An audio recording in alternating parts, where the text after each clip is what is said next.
Hello and a warm Collisions YYC. Welcome to my guest this morning, Mr. Keith Dazer. How you doing, Keith? I'm fantastic. How are you doing, Tyler? Dude, I'm over the moon. Not that this matters at all, but I think you're my last episode before summer break. I'm taking an August break only because we're gonna take a pause on recording, and so you're my last episode. And I have no idea what that means. I just felt I needed to share that with you because it's an important spot. That's why you are in a coveted spot.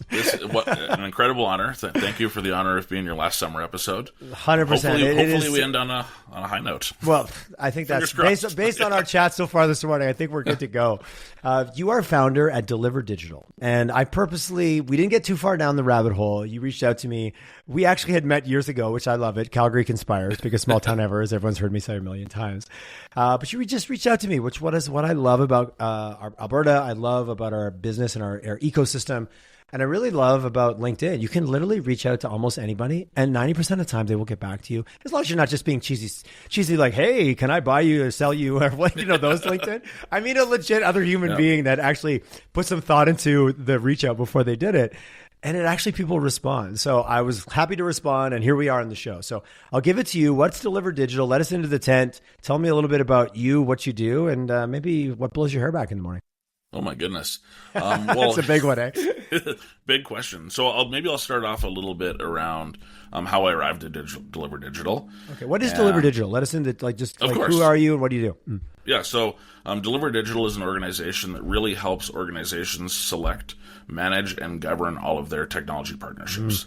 So we work with mid-market and enterprise organizations to essentially help them find the right partners, help them make sure that they're getting the right value out of those partnerships, and making sure that once those partnerships are in place, that they're able to sustain a lot of the momentum they would initially have had at the beginning of those partnerships.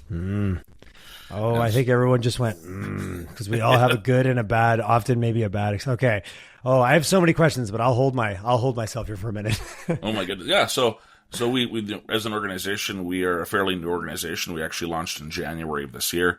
I have about 15 years of experience in the technology sector, building out and growing different hardware companies, software companies, services companies, and really spent the last 5 years building out one of Canada's larger managed service companies. Amazing.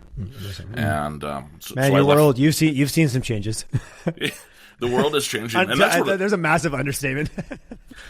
Yeah, and that's what I love about the technology space as well, is that every day you get to wake up and almost do something completely different. The pace of change. Some people would break out in hives with what you just said.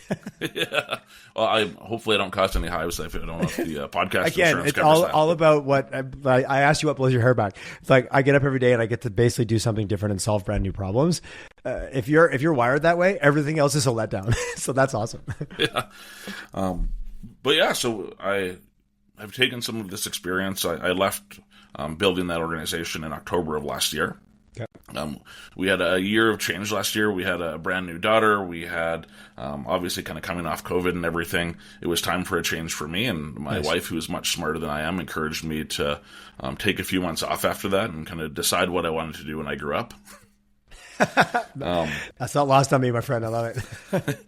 And after a few months and taking Christmas with our new daughter and our family, decided to launch the business in January, and it's been Mach speed ever since. I love it. Thinking about working at Director of Managed Services, Manager Client Technology Strategy, the newest iteration of you and Deliver Digital, that select, govern, manage, did you see that? Was that like the fire that you kept seeing burning and you're like, I need to go put that fire out? Like back to the entrepreneur, like I saw a problem and I need to solve it. IT, broad sweeping term that covers so much. Just curious about that niching down or really picking that lane to go in. Is it because you saw that burning or on fire multiple times, or it was also just an area you're passionate in, or both?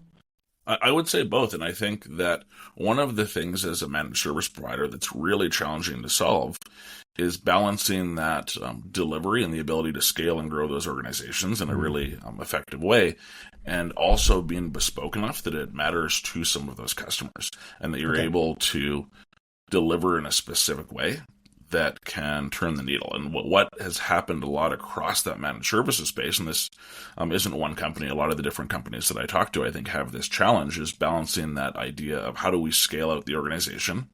And as those organizations scale, they run into challenges with having to standardize on technology, having to standardize on process.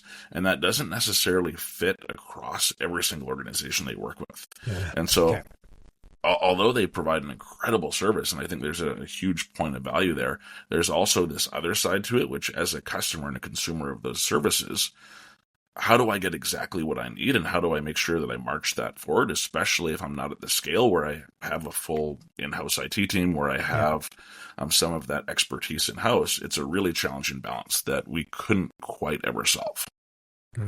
So just putting myself, I'm a small agency, I'm 10 people, we're pretty much, I'm thinking like 10 years ago, we're a Mac shop. I had friends in the IT space. Oh, well, sorry, you're going to have to switch everything to Microsoft because that's what we've standardized around. And that reality, it was a challenge back then, less so now with those two camps, if you want to put them that way, just to oversimplify. But back then it was like most IT providers look at you and go, well, sorry, we can't help you because we've standardized against Microsoft as an example. To break it down, that's fundamentally what we're talking about, is that for those, and there's some very large, amazingly successful IT firms that are based out of Calgary that I know are they refer to themselves as Microsoft shops, and they've kind of specialized around that and then built their services around it. But now you think about just the sheer volume of options of the types of businesses that need different technologies. And we've all seen that slide that has all the different MarTech or all the different, like I'm thinking my world. It's so overwhelming as a business to know what you actually bolt together to solve your problem. 100%. And I think that especially when you get into the business specific applications and workflows, all of a sudden these are things that are the lifeblood of your business. And they're incredibly important decisions. They're usually really large investments. And how are you making the most out of those? And how are you integrating some of those investments across the ability to support and govern and manage them of that whole ecosystem as well? Mm. And I would, to oversimplify and overgeneralize, you can check in anytime you want, but you can never leave. Quoting maybe an Eagles, maybe a Hotel California there. When you buy into these platforms, uncoupling, like 2 years later, you're like, oh, it's not perfect, but it's the perfect we have, so let's figure it out. Like, I think about some of the decisions we made years ago that we might make differently now. We're so deep, the hooks are in. It's hard to uncouple from some of these platforms once you make that decision. It's really challenging. And is this going to become a therapy session for some of my choices a few years ago? Because it feels like that. And I imagine many business owners and managers can relate. I feel like part of my job sometimes is therapist, especially when you think about how technology integrates into business. But show me how the software has mistreated you. Yes, I don't want to make light of that. Please sit down on the couch here. So thinking about. Okay, it makes tons of sense to me. As I hear, I'm like, oh yes, I could have used this conversation many times and many times going forward from here.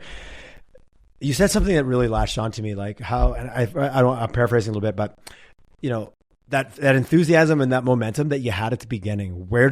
How do we get that back 6 months or a year later? And I'm jumping in, but that really resonated because, man, there's a lot of excitement about this platform is going to solve our problem, and everybody's all in.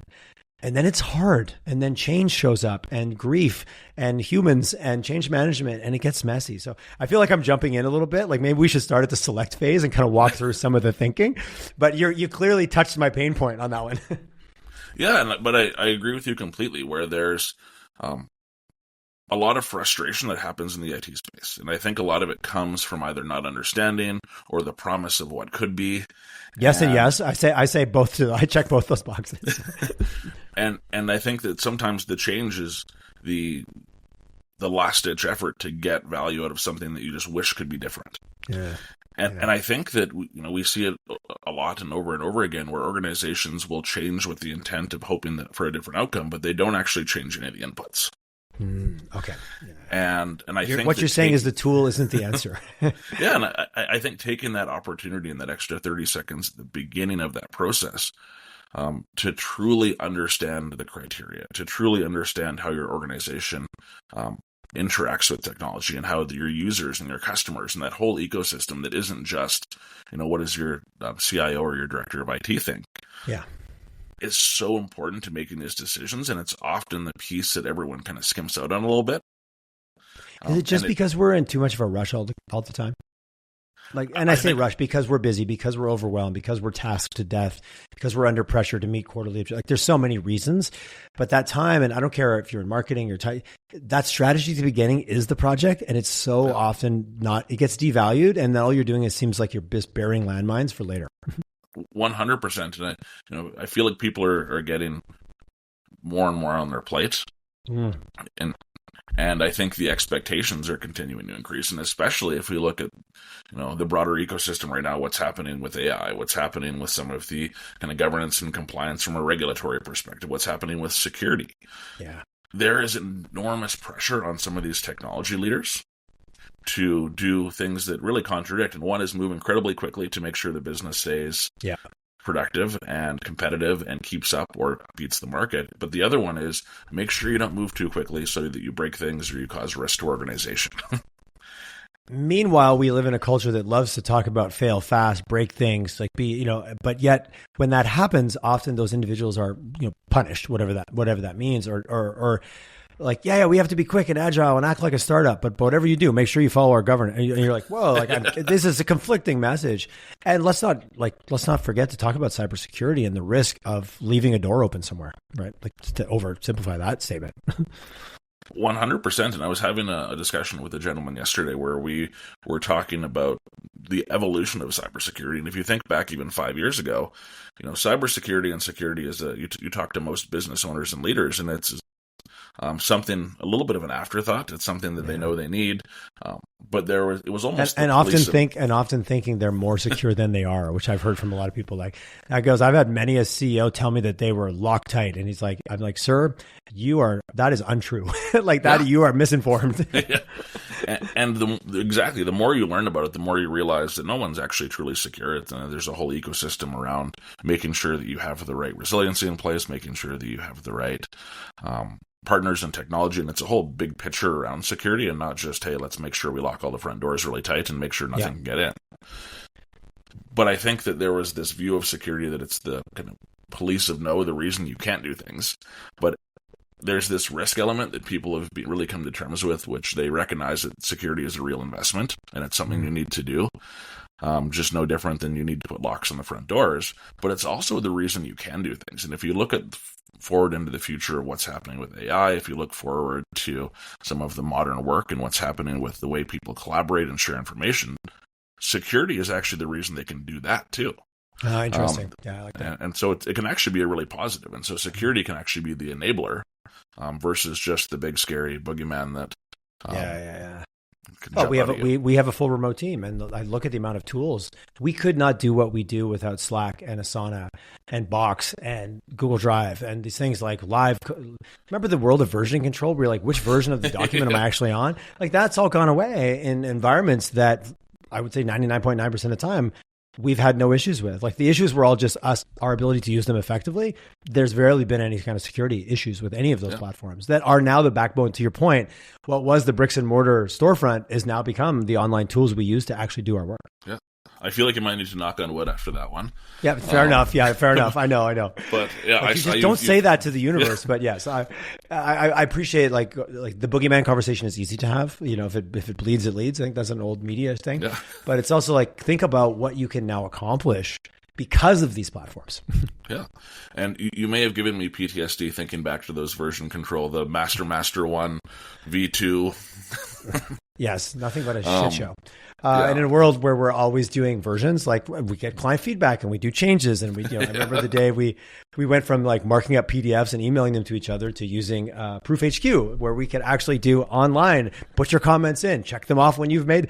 All of a sudden, all that, like we gave you 10 changes, you only did 9, just went away because we had this tool that did the job for us and allowed us to actually differentiate ourselves as a service provider because our competitors weren't using the same tool. That's a tricky one because everyone can get access.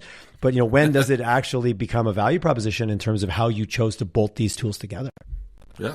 And I think that it propels the industry forward as well. And that creates more innovation, it creates more energy and creates more trust across all the people that are having access to those ecosystems. In the era of lost trust that we live in, when nobody trusts there. Everything's a scam. So when you sit down with an organization, hey, I want to know what platform I need to solve my problem. Is it a classic example of like, well, let's spend some time unpacking your, if I had to solve a problem, I'd spend 59 minutes understanding the problem, 1 minute finding the solution. I imagine that's your world. 100%. And so there's, a couple camps of organizations we'll work with. Okay. And the first one is someone that really knows the challenge they want to solve. They need to. They're subject matter experts in their problem. Yeah, and so they know that they need to invest in a new solution. They know they need to solve a specific problem, and they'll either come with a well-defined problem or at least a path forward. Okay. And so some examples of that, I recently helped a large insurance organization navigate selecting a CRM platform. Okay. And so they had a very specific need they needed to fill, and we helped them with that. The other camp of organizations are ones that really believe there's a better way. They have this thought that technology can play a way different role in their organization. They just wish there was more, but they have no clue how to get started, right? And these are folks where they have this aspirational belief that there's something else to technology, and they see all their friends and their colleagues and their peers telling these stories about the amazing things that are happening. And they want to be part of that party. And so they're not quite sure how to get started. A little FOMO, though, a little bit, right? Yeah. Well, God damn, there's got to be a better way than doing it this way than banging on this spreadsheet again. And so in those scenarios, we'll come in, we'll help them understand where they're at, spend a lot of time understanding the investments they're making, the people that are part of their ecosystem, the things that are great, amazing, and awesome, and the things that aren't so incredible, from the perspective of their leadership, from the perspective of their team, from the perspective of their customers. And then we'll put in place a blueprint for here's the pieces of the puzzle that can help get you to that next level. So really taking the better way people and helping them become the problem experts, right? To a certain extent. Correct. Yeah. Hey, there needs to be a better way. Let's find out what thing you're dealing with, or what's the biggest, nut to crack, simple or complex, that would result in a better way. So is there a third camp? Because those are great. If I'm listening, I'm relating now to where I fall into those two or don't. Is there a third?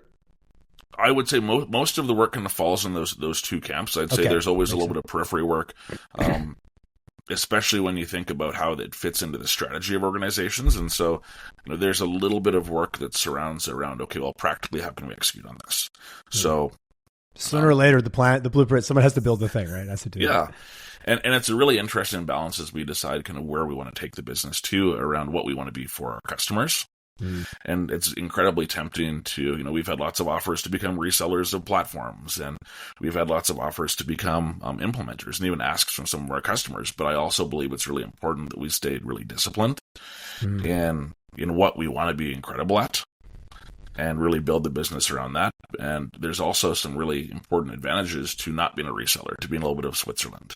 Yeah, I get it. Yeah, to really sitting on the side of the table of the customer to help them navigate the world, versus being the one that benefits from the output as well. Yes, I think there's a lot of. Anyways, I won't pick on different worlds. I'm super. It's all about you, but here, buy my thing. Who is typically, of course, who's your biggest champion, and who's often your biggest detractor, roadblock, whatever use you want to, like when you get involved in an organization, whether it's, problem expert camp or a better way camp, does there really show through? Typically, these are the individuals that tend to really drive and kind of, you need your champions, right? Especially big organizations.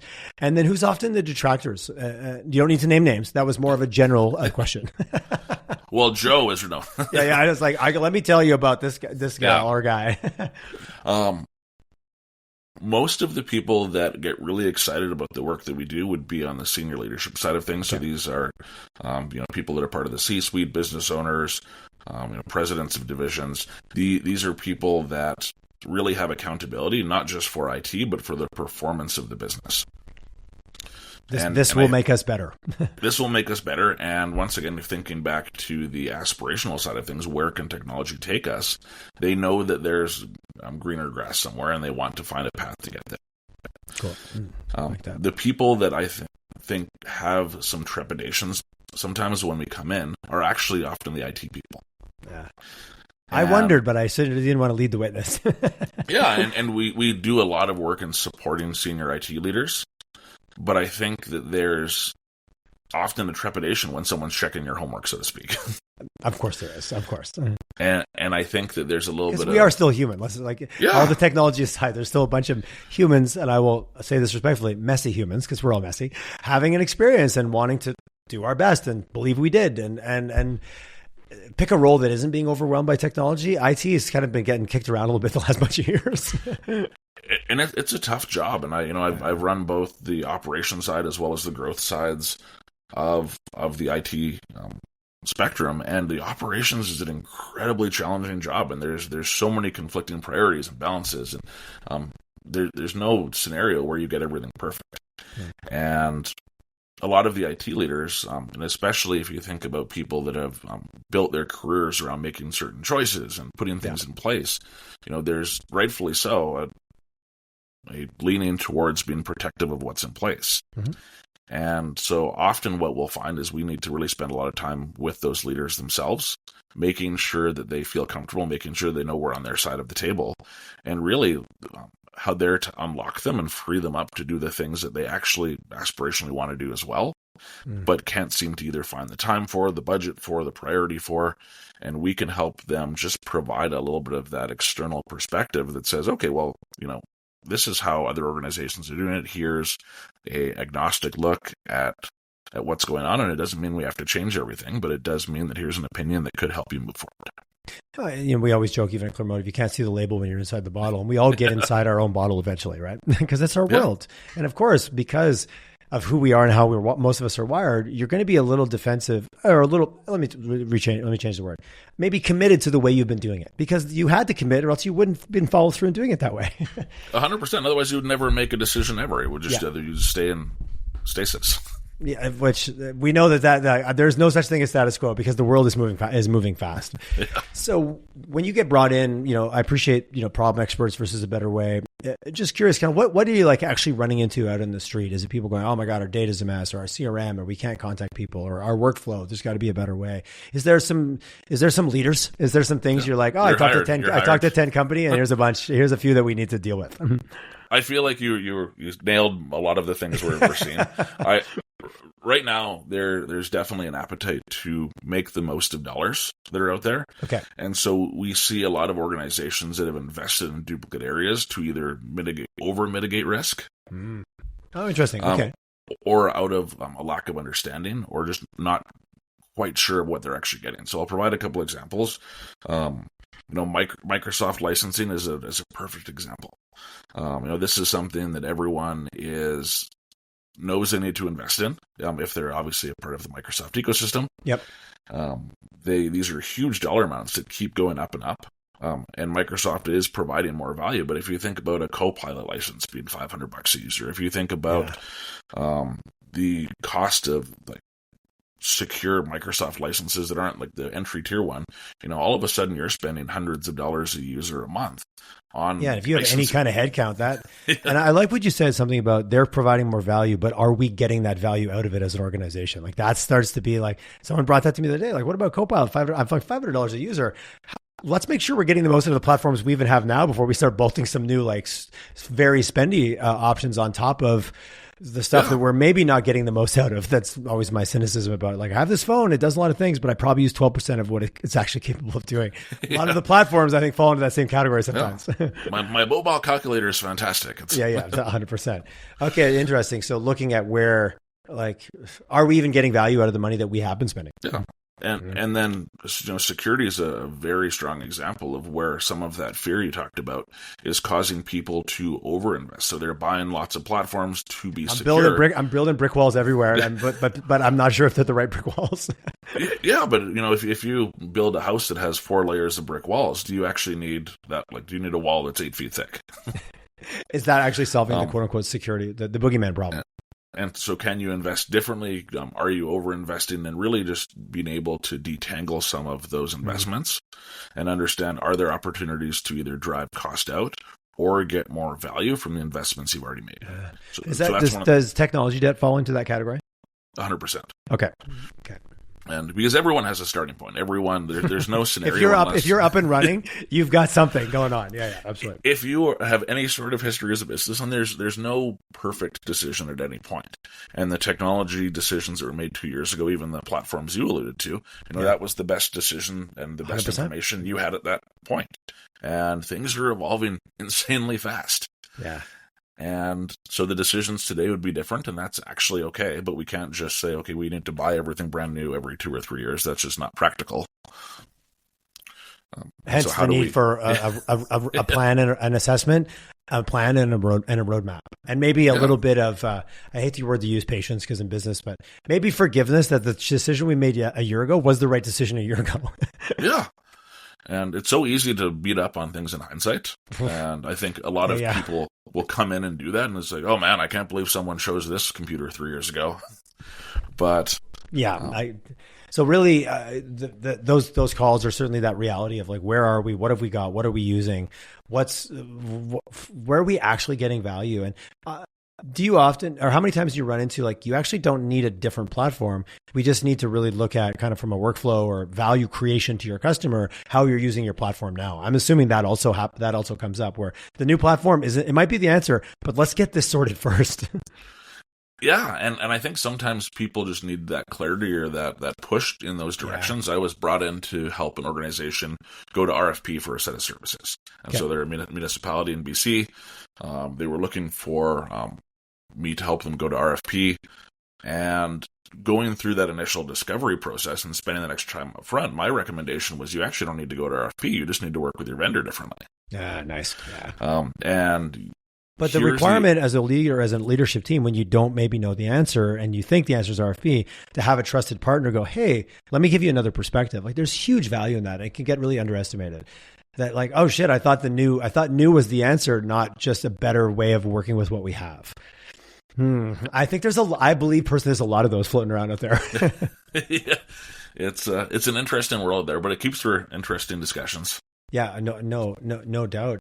So so there's that side of it. Obviously, we got to talk about AI. Come on, the buzzword of the month, the year, the decade, or whatever it is. So tell me, do you think it's the magic answer to everything? Wow, that is a very prophetic answer. Is it the magic answer to everything? It seems to be often portrayed as such. I believe that there's a tiny bit of an AI bubble. I am a strong believer that AI will be incredibly helpful in shaping how we do business. It already is. Work. Let's be blunt. It already is. And it's so subtle. It's been finishing my sentences for me for like a year and a half on Google, 2 years on Google. and that, I think that momentum is going to continue. Okay. AI is going to change the world even more. But I also believe right now that there is this AI bubble of, people will put an AI on the end of their platform or product. A little bit of snake oil going on right now. Yeah. Uh-huh. And they're kind of forgetting the fundamentals of what is the actual business reason that we're doing this? What is the output that we have? And just because I can attach a GPT to process X doesn't actually mean it creates any value for the business. And in fact, or is it 1,000 people in a sweatshop somewhere actually managing the transactions? There's a few of those stories where you're like, oh, this was that. I think that is the definition of smoke and mirrors right there. Yeah. Actually, well, remember Mechanical Turk? It's like Mechanical Turk. Yeah.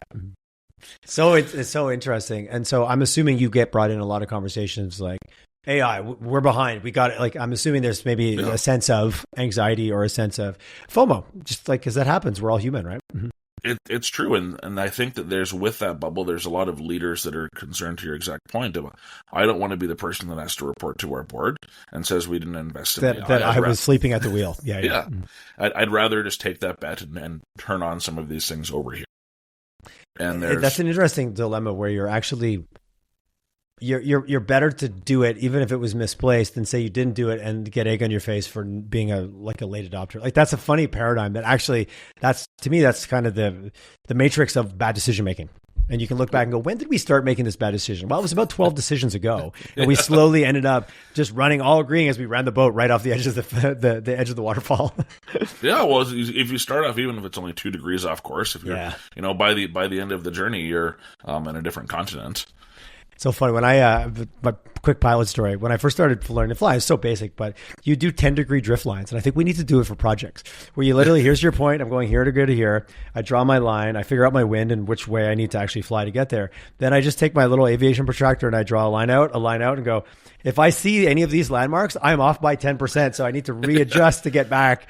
And having that planned out. And we kind of do that in projects, but we kind of don't sometimes too, right? Yeah.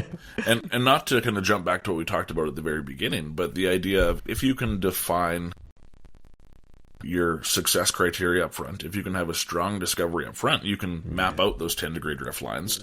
Where if you just jump in with 2 feet and get really excited about driving AI into the business, it's very easy to not see those landmarks when you're flying right over them.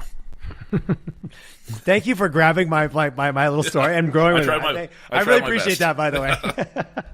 Like how soon did it take me to work a flying metaphor into the my first job was my first career choice was as a pilot. Then this crazy thing called 9/11 happened, and it'd be like getting your pilot's license just as COVID was unfolding. Oh my goodness, yeah. Yeah. So, but I found another path in life, worked out awesome. So, but it makes for great metaphors on podcasts apparently. So, have we got to the point of how do we maintain the momentum? How do we maintain the momentum that was promised in the first 3 months of implementation, and now it's 10 months or 2 years later, and we're like, oh yeah, that platform, that was a fail to launch. Have we got there in the conversation? Because I feel that one's sitting home for me for some reason. Yeah, no, and I don't want to steal too much of the secret sauce, but it all comes down to defining that discovery up front. Yeah. And if you think about maintaining, there's a couple tools in the tool belt that make it really important to maintain that momentum for organizations. If you think about running a marathon, right around the 70-80% mark, you start to question, why am I doing this? Yeah. Your body starts, your resolve starts to fade. Yeah, absolutely. Yeah. Or it can. And the ability to look back and kind of see those markers and understand that you've made progress is really important in that initial sprint. And if you look at those initial discovery criteria, it doesn't just help define the current state, it helps define those actual business-tied objectives that show you're on the right path. And it's really important to continually break those projects into smaller chunks and find those mile markers along the way that allow you to see, are we doing the right things? Because some of these investments and some of these initiatives might take years to unfold. You're not going to deliver a company-wide AI strategy in 2 months. Yeah. But if you don't put those little measurable outcomes in place, it'll always feel too slow. It'll never feel like you're making progress, and we all suffer short-term memory sometimes too, right? Yeah, and all it takes is that big escalation or the thing that hits the client the wrong way, and you start questioning, why do we even do this? And so that ability to both measure and report back on that momentum to the stakeholders in the project broadly is really important from a change management perspective, but also from a sanity perspective. And then understanding as you're embarking on these projects, what is the proper mechanism to actually govern it as well? Yeah, because I think governance side, yeah. That's one thing that people often forget is that these technology investments are also, it's like a car you have, or a plane. Each time before I'll try on the plane metaphor again. And okay, thank you. I appreciate it. Thank you for playing. you're gonna very quickly learn that I've never flown a plane before, but you have to do maintenance on the plane, and you have to do the kind of multi-point check before you take off. You do, yeah. No, so far, Keith, your story's holding together. I don't know. Yeah. And a certain amount of hours, you got to tear the plane apart to make sure it's all working, put it back together, and it's regulated by Transport Canada. And that's one. If you think about the responsibility for technology, I'm not advocating for broad scale regulation, but it's one of the things that has such an incredible ability for a business to deliver. It's so integrated into business, but it's the Wild West. There's no there's no governing principles saying this is the best way to do it. And they're starting to have some stuff come out around security.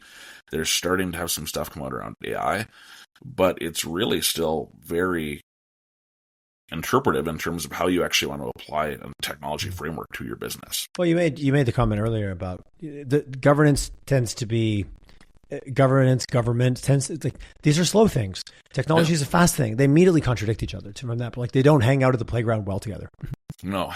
One's moving at Mach speed and the other needs to do another, put a study group together. That don't line up. They don't line up, right?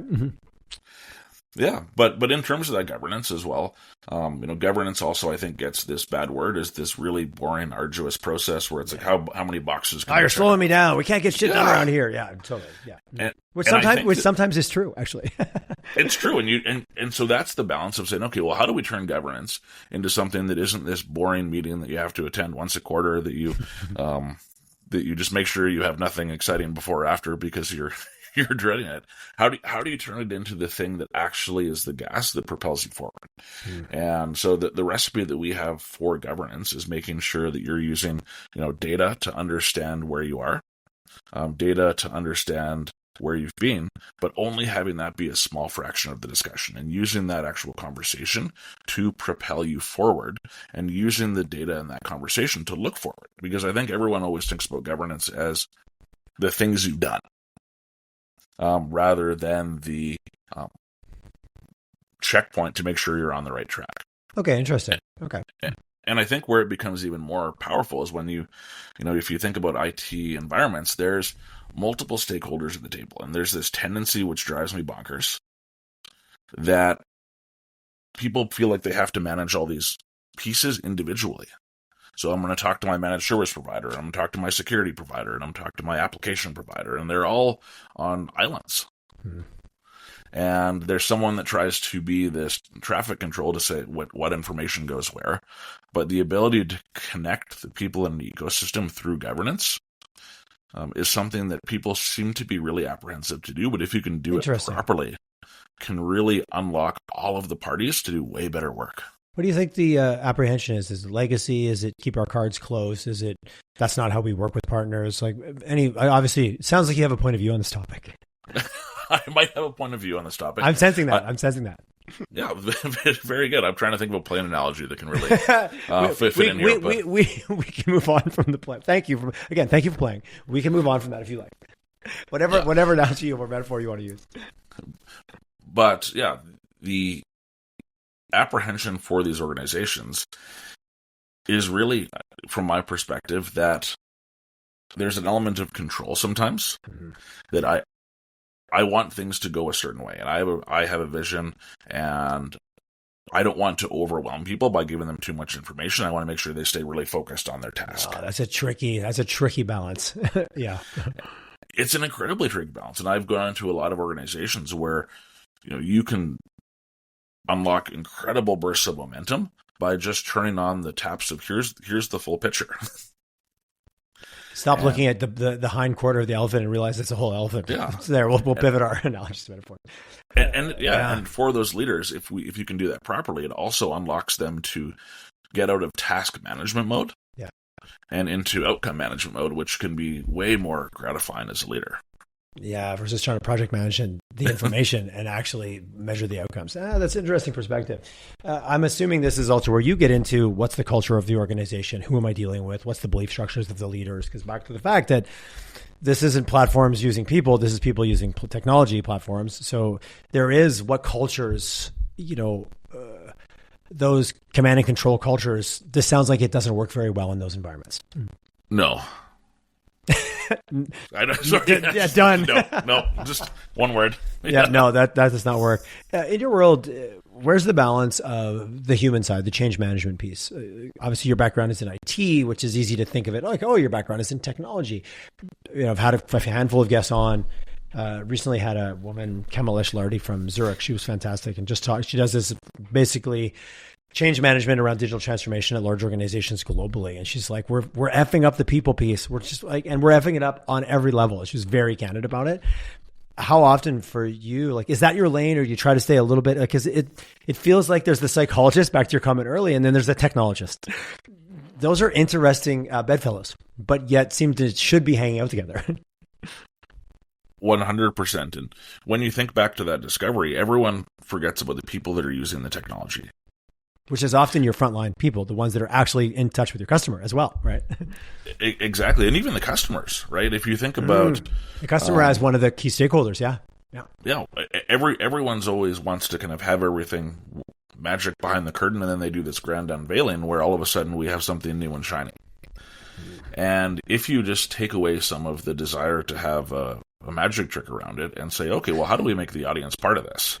And you talk individually, and not just from a broad survey, but have real meaningful conversations with the people that are using the technology. If you can talk one-on-one with customers and build customer committees that are using and benefiting from these platforms and technologies, all of a sudden you not only build an army of stakeholders, but you get a way better sense of what you actually need to do and the challenges you need to solve. And back to your initial question around, the technology versus the people, it's all about the people. The technology is a tool to help people do different things and create experiences and create outcomes. But the technology is a tool, no different than a hammer or a saw or Well, I love the hammer. It's jobs to be done, right? It's about, if you make my life easier because I have to do these jobs, I'm using the word job very blatantly, but that's ultimately what it comes down to. And if you're not involving, and I love that you brought up the customer, not thinking about this of inside this corporate veil and, we reveal it. It really gets into the world of product design, like industrial thinking, when you're like, what are we doing to actually create this journey that our customers can get whatever job they need done while working with us to enable whatever outcome that often we're just part of, right? Yeah. And that's why I'm so grateful to be part of the ecosystem in Calgary here too, where I believe there is this kind of burgeoning startup scene of these technology companies. There's a lot of SaaS companies, and I believe that product first mindset really needs to find its way over to the traditional IT space, because a lot of the practices they have around product management, product development would be incredibly beneficial if you brought those over to corporate. I love that. I've been really leaning in on this lately. Even as an agency, we've brought in a director of customer experience, and his background was industrial design. And even with some of the clients, you think of even marketing, your brand isn't what you've put out there or what you tell people. It's the experience they have with you. And that usually comes down to how they interact with your quote unquote products. Yeah. And it just it's so obvious to me because, that used to be I walk into the store and if you put the brick wall right when I walk in, well, I'm going to have a bad experience. But how many large enterprise websites you go on and there's brick walls everywhere? Like, who the hell built all these brick walls? Oh, we wonder why customers keep dropping off here. I'm like, I don't know, because there's really no obvious way for them to go past here. And so I've been really getting excited about that. I love your comment about that world of product first mindset. I think it's coming. I think it needs to perpetuate in a lot of different places, not just IT. Agreed. And I think it can create really exciting experiences for people that are interacting with these businesses, that are people that are interacting with their colleagues and peers, and just propel us forward in ways that we can't even think of. And so much of what we do still exists in the real world, but so much of those early interactions or experiences we have with an organization, certainly from a front end, like lead to loyalty perspective, it's almost exclusively going to be digital. You might randomly see a store and pull in, but on like 9 times out of 10, you're going to have a digital interaction with them. And those first interactions of like, how quick can you get information? If you opt in for something, do they get back to you? Like just at the simplest level, that's setting the tone for the whole customer experience. Exactly. And one of the challenges, and not to switch topics here too much, but one of the challenges that I think people have, even in terms of connecting with some of those organizations, is that initial contact, because the world has also changed with some of those exact tools you've talked about, with outreach, with noise, with, and you're probably far more of an expert at this than I am, but there's so much noise out there in terms of outreach, in terms of cold calls hitting your inbox. And, you alluded at the very beginning of our conversation around how generous the Calgary community is for real human messages. But for every real human message I get 35 like quick question ... AI sequences that aren't even from the person that is attached to them, doesn't even know they went out. The era of lost trust and the generation of scams and bullshit, like just to be blunt. And so, how critical it is as organizations when you're legitimately trying to create a fundamental experience with your customer, that it goes well and that it is integral and that it is in line with the customer's expecting. And then once that moves inside your organization to your internal stakeholders, how are they engaging with that? Like, it's such an interesting journey that you're right. It's kind of being almost attacked from all sides, right? 100%. And I think that it's creating a lot of confusion in the space too, where there's so followed quick by confusion is often frustration for business leaders. Exactly. And so there's nowhere to turn for the right information. There's nowhere to turn that you trust.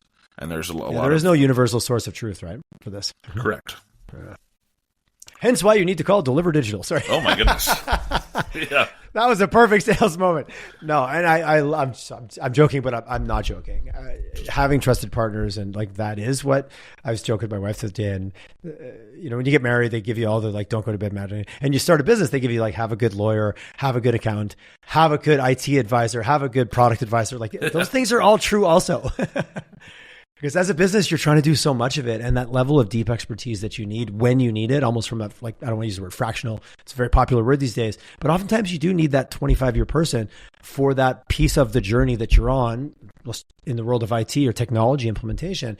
You might not need them full time, but you certainly need them for those moments of truth to make the right or wrong decision and keep it on track from a, select, govern, and manage perspective. Agree. And I think a lot of the change has been that balance with technology. And I think this is the same in the marketing world as well, where there's this kind of balance of skill versus scale. And a lot of always. and there's a lot, especially in like the service delivery worlds, a lot of the challenge that used to be solved was how do we scale with other partners, right? We can't possibly build something ourselves, so how do we actually invest in scale? And so that's where you have the huge outsourcing models. That's where you have offshoring. How do I buy scale? And I think that as technology is democratized, some of the access to those things, as the platforms become more smart and support themselves, and as AI allows more self-serve for users, that ability to need scale is actually reducing, and the ability to invest more and more in very specific skill sets is increasing. And so I think there's a little bit of a pendulum swing happening too around what consumers actually need from their partners, because the problem they're trying to solve is actually much different than it used to be. I'm sensing just in what you just said, I felt like there was a degree of optimism in there that we're on a path, but it's a journey. It's not going to be solved. It's just a journey. But I felt a hint of optimism in your voice. Yeah, I'm incredibly optimistic about it. I think that the path we're on is incredible. And the outputs of what it can help organizations create is equally incredible. I see it firsthand as a small organization that's started up, and the power of what technology can do to level the playing field, to allow us to compete, to allow us to do things that wouldn't even be possible 10 years ago, let alone like a year ago. I'm so grateful for that, and I think that momentum is going to just continue faster and faster. And for the people that know how to jump on that train and kind of harness the power of it, it's going to be a really fun ride. So I'm really excited about what the future holds. I was in a dialogue the other day about the first $1 billion company that was one person, and they said, "Yeah, what about the first $1 billion company that has no people?" And it was just like, mind blown. I don't even know. Where are we even going with this conversation? But the ability for like at small to operate at scale, to get access to tools to do things and compete at the levels that it was either, that was the realm of big business. Wow, that's shifting drastically because of the, who's better at using what tool to deliver value and be competitive on a peer-to-peer level. It just wasn't possible even like not that many years ago. I don't want to pick a timeline because like time always moves fast and my memory is faulty. You always romanticize or dramatize the past. I think it seems like one or the other. It depends on what experience you had at the time.